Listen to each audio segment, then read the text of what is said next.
Fugazi to you, and it really wasn't up there. So it's really just interesting to gauge how the public is feeling and to compare what everyone's talking about. And another thing we found that was really interesting with our gun policy polls was that we polled people on the different aspects of do you support or oppose this measure. And we also asked how likely do you think stricter gun control would help curb the number of gun violence accounts in America, and the majority of people said that they didn't think these measures would help at all. But at the same time, they supported them. So it's really interesting to see the incongruities looking at the analysis, like where there's a disconnect. And you see issues like mental health come up, video games, the media, violence and TV come up as well. So it's interesting how we hear so much in the news of this debate over what's going to happen with gun control, but you don't really hear enough awareness on mental health or the media, where you think one might be maybe somewhat of a cause of gun violence, but no one's really talking about it.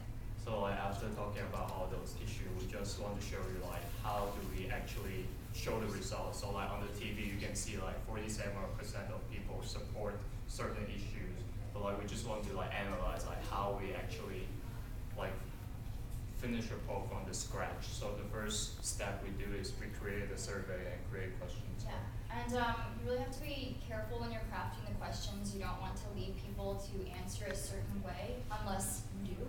We don't. We're not in that type of poll. You also want to avoid what we call double-barreled questions, which is where you're asking two things at once, because that can muddle things up when you're trying to run your analysis. It's also important to remember something that I always have to remind myself is to remind yourself of what level the people who are reading the polls will understand. You don't want to use too big of words or something that only a certain group of people would know what that means. So that's very important as well. So the next step is after we have our survey and we're just trying to collect the data. So how many of you here have ever answered a phone survey or phone poll? Thank you. Are you guys? Thank you. So would you answer or would you just shut the phone down immediately, or if you have to? I've done both. Oh, you've done both. So we appreciate it. Yeah. So we actually try a large sample. So for if we need 1,000 people in our survey, we actually need to ask probably. No, I think 10,000 people. Yeah. So the percentage of people answering the poll is actually only 10%. So we have to get a large sample to actually collect the data for our analysts.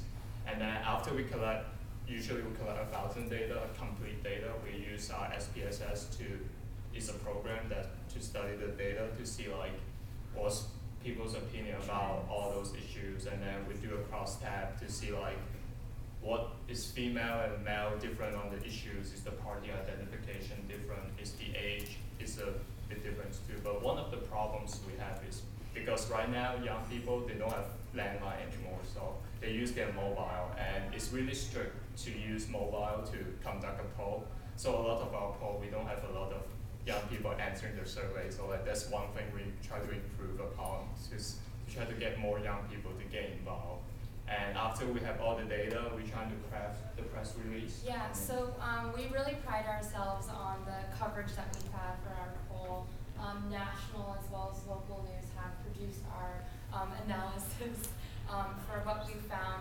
So you can see Yahoo News, Bostino, the Daily Coast, and we do release a press release over a PR newswire, but we also help email journalists saying this is what the public is talking about, so you should write about it. I think one of the interesting things I've noticed is, I'm sure we all know that certain issues fall in and out of style with the media, just depending on what the news cycle is like that week. When we published I believe it was our second gun control poll, it was when same-sex marriage was being heard in the Supreme Court, so we really didn't get a lot of coverage from that.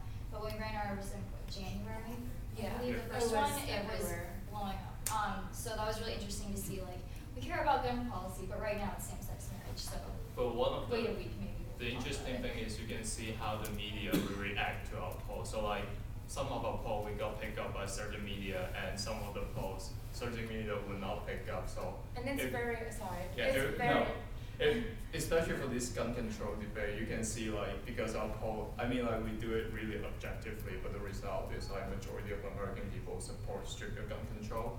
So a lot of the so-called liberal media would definitely pick up our poll to kind of emphasize the point we really do want to need this policy to get passed, but like for like conservative side, like that's definitely a drawback. Like we're just gonna ignore your poll, like we're not gonna publish it, we're gonna just move to another issue. Similarly with the Senate race, the whole question was about, how well would Scott Brown do if he ran, or if Deval Patrick ran.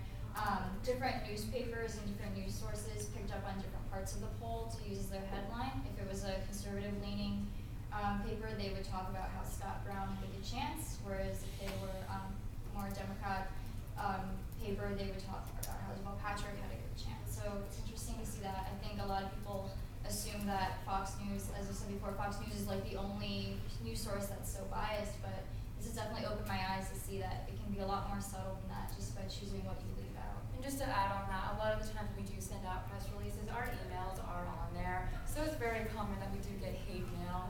But it's been very interesting to see how fired up people get because of our results. And it was an interesting experience, especially on gun control. But it's rewarding to see people are actually passionate about it, at least. Yes. And then we do have a sample press release, but we're actually going to take you to our website. So we do have a website, and we also have a Facebook page, and we just want to show you the website of our polling society. Hopefully it can pop up. So this is, you can check out methodology, how we conduct the poll, and you can see like what kind of poll we done for the recently. So we did one for like the Massachusetts Senate race, and then gun control, and then a lot of different issues. And this is in the news, so What places are picked up? yeah, a lot of different media outlets to pick up our poll. Interestingly enough, on our Facebook, most of our followers are between 13 and 18. It's like a very strange part of the population where we'll ask questions and we'll get a lot of fun answers back, like what country is the biggest threat to America, and they'll say Africa. So that's always interesting reading those questions. And it's interesting because, those are the people that are so hard to reach by phone. But if you ask the question on the internet, that's like the only responses that we're getting. Yeah, so this is our Facebook page, and we have about 400 followers.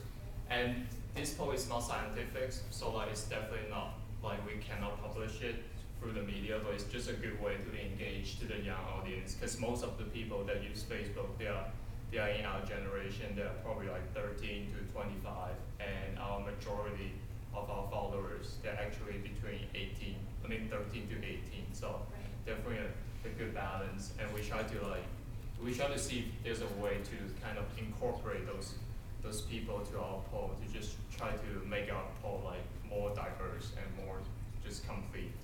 Yeah, when you're doing the analysis, there has to be a minimum percentage of the whole population before you can, talk about how a certain subgroup of people feel about an issue. So if we only have, 4% Asian Americans answering the poll, we can't reflect back on them in the general population. So that's really important for us to, get more people into the survey so we can make those generalizations. So if you guys want, you can follow our Facebook page and our website. Our Facebook page is Facebook Easy Polling, or you can just go to Google and search Emerson Polling Society. So that's our presentation. Thank you so much. Thank you.